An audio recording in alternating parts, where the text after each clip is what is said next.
Hi, in this video I'm going to talk about the forces in two dimensions where a force is no longer acting parallel to the surface that the object uh, touches. So we're going to put a force that's pulling up at an angle, and we're going to do a force that's pushing down at an angle. But before I do that, I'm just going to talk a little bit about the theory with no numbers.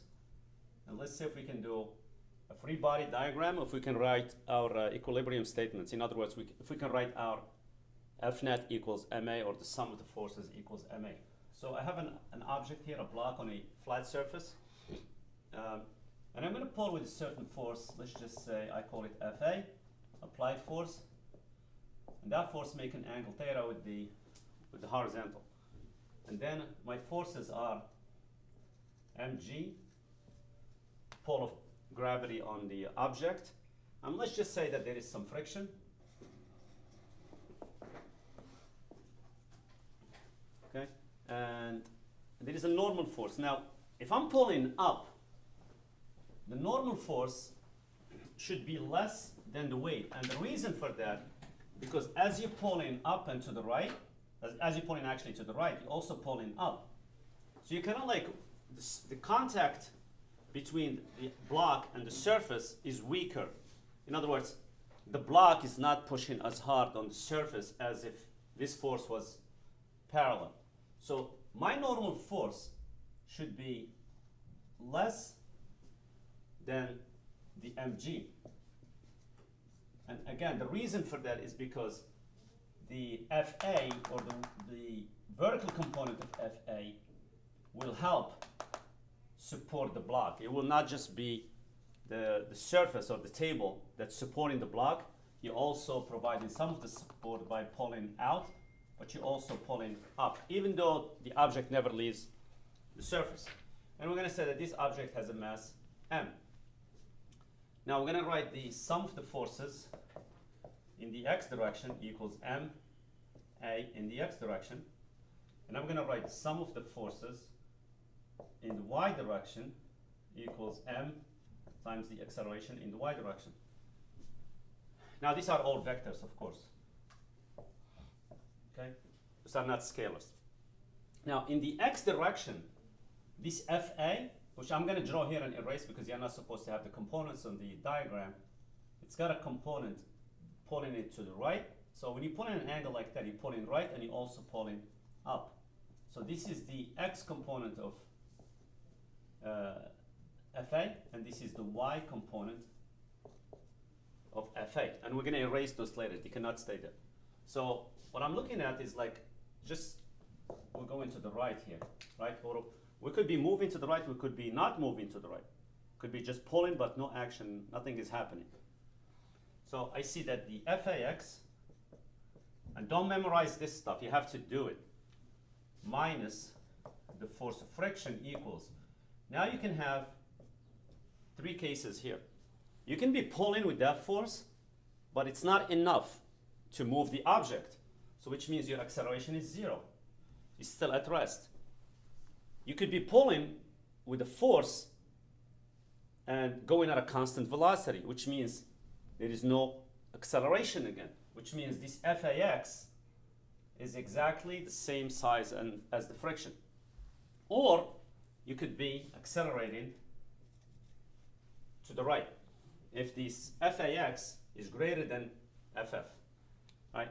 Now you're going to see why I removed the subscript from the x side once I do the y direction.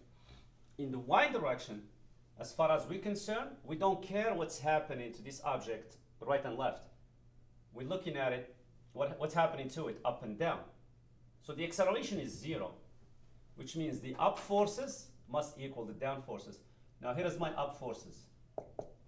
It's Fn plus Fay, because that's pointing up, equals forces acting down, because there is no acceleration.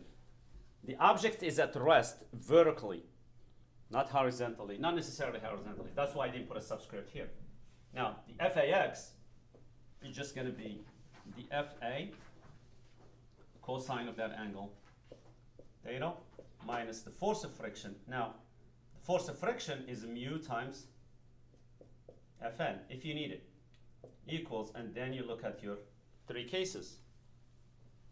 The Fn here plus Fa sine of the angle is mg. Now you pretty much have these equations, and depending on what you're looking for, you have to rearrange them and figure out what you're looking for. So if you want to get Fn, you can get it from here by isolating it here and plug it in here and find whatever you're looking for. Now I'm going to do an example where I'm pushing down on the object. Now I told you in the past that we don't want arrows going into the object. The arrows have to be going away from the object. So instead of pushing down this way into it, I'm just going to say, you know what? It's like pulling down this way. Same thing. And this angle here that this force makes with the horizontal is theta. And this is still my applied force. Okay? Now my statement in the y direction would be different. So let's look at it in the x direction. So here is my x component of Fa, which is also a vector. And here is my y component, which is pointing down this time. Okay? Because if you're pushing down, it means you pushing to the right, and you're also pushing down. If you're pushing down at an angle like that. All right, so it's going to be Fax minus the force of friction, and then you do your three cases. You might be pushing down, the object doesn't move. You might be pushing down and the object moves at a constant velocity. In both cases, you get a zero.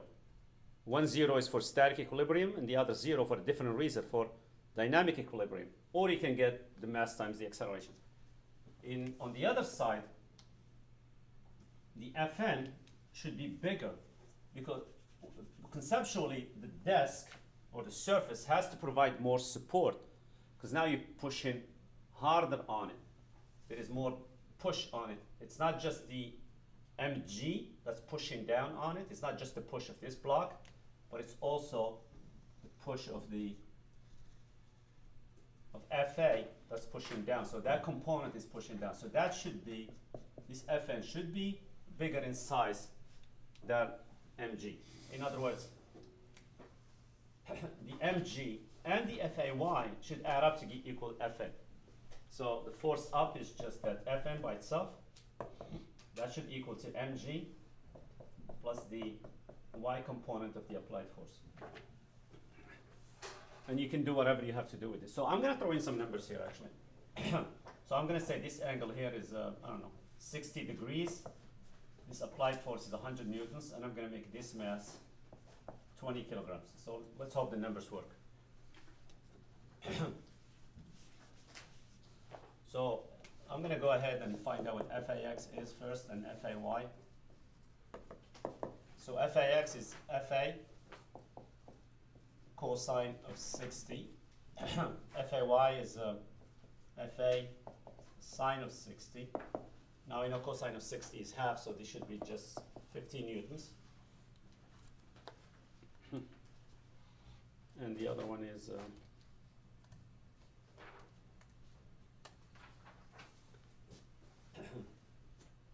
86.60 newtons. And I'm going to say that there is a coefficient of friction of 0.1 between the block and the surface. And here is my statement in the x direction.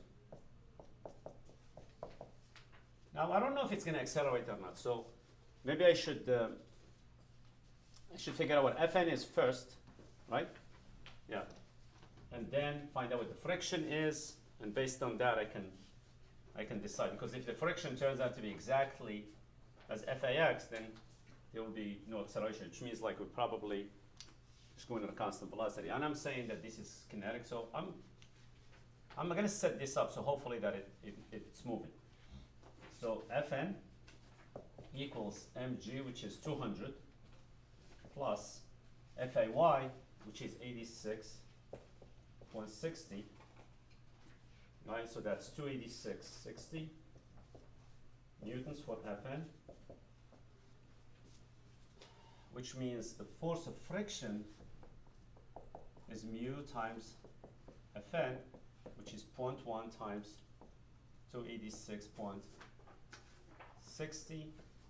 So that's 28.66 newtons. So Fax is bigger than Ff, so we're going to have to accelerate to the right. And I'm going to try to find the acceleration here. And sometimes you might be given the acceleration, you have to find force of friction, the coefficient of friction. You can pretty much manipulate these equations any way you want so you can find what's missing. So Fax is 50 newtons minus a friction of 28.66, a mass of 20, acceleration. So I take out my calculator here. I get 50 minus 28.66. I divide that by 20, and we get an acceleration of about 1.07, I guess, meters per second squared. Now I'm going to redo the same exact problem, except this time I'm going to pull up on the object and see how that's going to change. So Fa is 100 newtons, and here are your components, which we'll erase later. So this one is 86.60, and this one is 50 newtons. So Fax is not going to change because I'm keeping the same angle here. I think I did 60 degrees, yeah. The Fn will change. This statement will be different now. So that should be Fn. So this is going to be shorter, basically. Okay? So it's going to be Fn plus the y component of Fa equals the mg. So which means Fn is going to be mg minus, and we expected it to be the contact between the surface and the block to be weaker. So if we do the math there, minus 86.60, oops, 200 minus 86.6, so we should get 113.4 newtons. So we replace this here. You got the idea, right? So my friction should be 11.34 newtons after I put in 113.4 here. So that should be, and that should have been expected now, because you're going to have less friction because the normal force went down, which means the block is not pressing as hard on the surface, which means the surface does not have to support it as much. So 11.34. So if we do the math here,